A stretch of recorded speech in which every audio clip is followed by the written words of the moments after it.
Alright, what's going on, guys? So, I was on Twitter the other day and I came across this thread of new genders that have been added in 2018, and I figured it was my responsibility to go ahead and share some of these with you guys as part of our gender education process. It's important that we make sure to stay up to date on all of the new genders out there because you never know when the information might be useful, although to this day, I've never actually met anyone who identifies as any of these weird, random, obscure genders in real life. I only see them on the internet, but apparently they exist in real life as well. So let's go ahead and get into it. I would also like to point out that each of these genders comes with their own special flag as well. That's how you know it's a legit gender, when they have their own flag. So let's go ahead and start things off with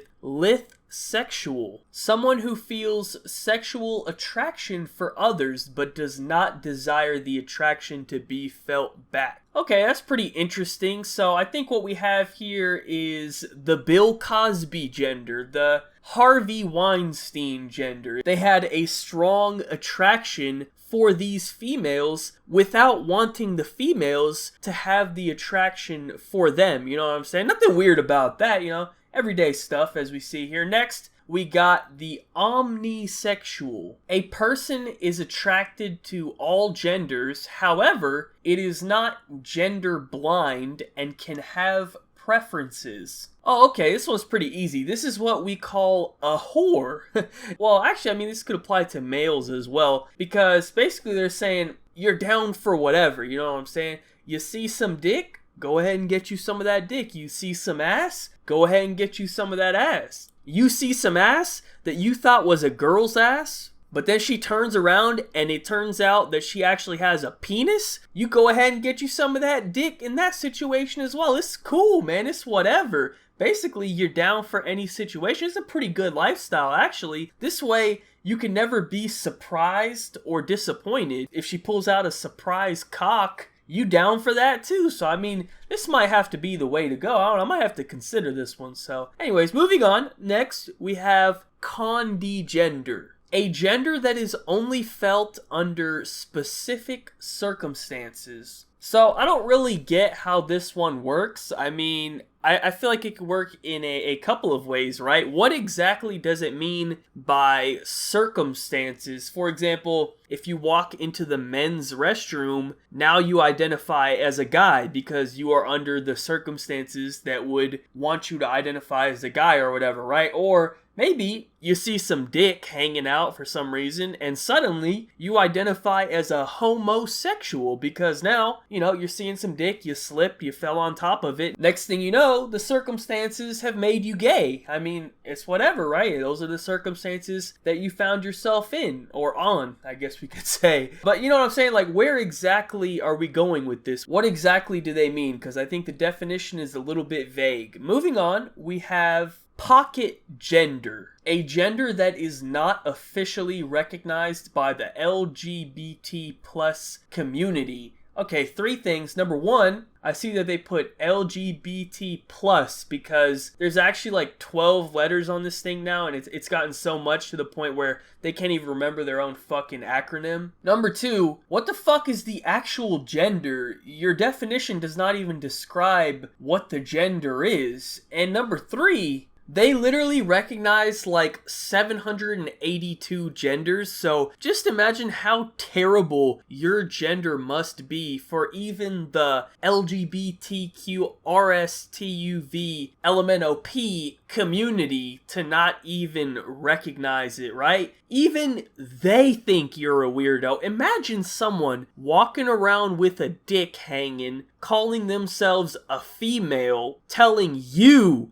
that you're the weirdo. Like, nah, you just throw this gender away, yo. You gotta get rid of this one. Try again next year, bro. Like, if they ain't even recognizing your shit, nobody is recognizing it. But moving on, next up, we got half binary. A gender identity that is part binary and part non-binary, and or an identity at least partially as one or both non-binary genders, yet feeling disconnected from them. What? Like, honestly, I'm not trying to be mean. I'm not even trying to be funny or anything. Like, seriously? What the fuck does that even mean? I do not understand your gender at all. That is just way too complicated. Listen, man, if we gotta bring out the calculator to figure out your gender, then your gender don't exist, bro. If I gotta do some advanced calculus to try to solve your gender, bro, you gotta find a new gender, man. Like, this is unacceptable. I don't know what the fuck I just read. I don't understand that. Your gender sucks. Try again. Next up, we have apora gender. I think that's how you say that. I don't know. A gender separate from male, female, and anything in between. Huh. Okay, well, this one's kind of weird, right? So, you're not male, you're not female, and you're not anything in between. So, what the fuck is left exactly? You're an alien or something? Like, if you're not male, female, or anything in between male and female, then what the fuck are you? This shit is not adding up, man. We're gonna need a gender specialist or something to come in here and explain some of these, man, because I don't know what else is left. But next we have emigender. Having a loose or weak connection to a gender or certain qualities, but not actually being that gender. Okay, I get it. So, like, I can have certain qualities that would imply that I'm a male, you know? Maybe I have a dick. Well, I do have a dick. That doesn't actually mean that I'm a male, right? I might be emigender because, you know, just because I have a dick, you can't assume that I'm a male. So this one actually makes perfect sense, all right? So at least I found one on here that is adding up. But now, finally, for the grand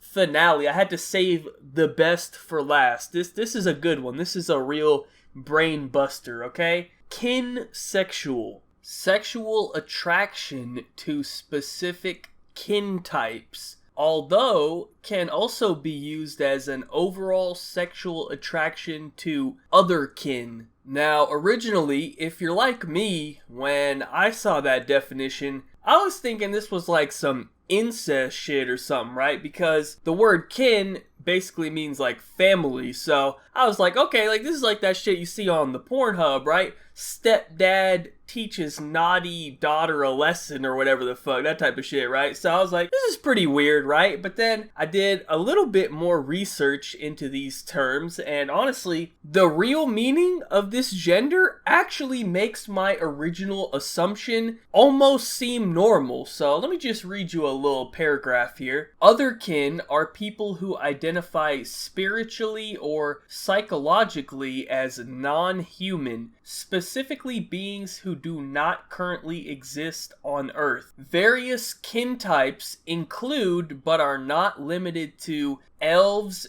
demons, fae, dragons, angels, and many others. So basically, a kinsexual is someone who is attracted to non-human creatures like dragons and elves and shit like that. So nothing too weird, right? You know, you wouldn't want to get too crazy. They're just looking for some dragon dick, you know? I mean, who wouldn't love a huge dragon cock every now and then, right? I mean, I sure wouldn't mind. But yeah, I think we can go ahead and stop right there. Keep in mind, we've only looked at like 10 of these new genders or so. There's still like 90 more, but this is about all I can handle for today. Maybe we can look at some more another day or something, but with that being said, thank you guys so much for watching. Be sure to leave a like rating if you enjoyed. Subscribe if you are not already. Follow me on Twitter. Links in the description down below. Other than that, have a good day and peace out.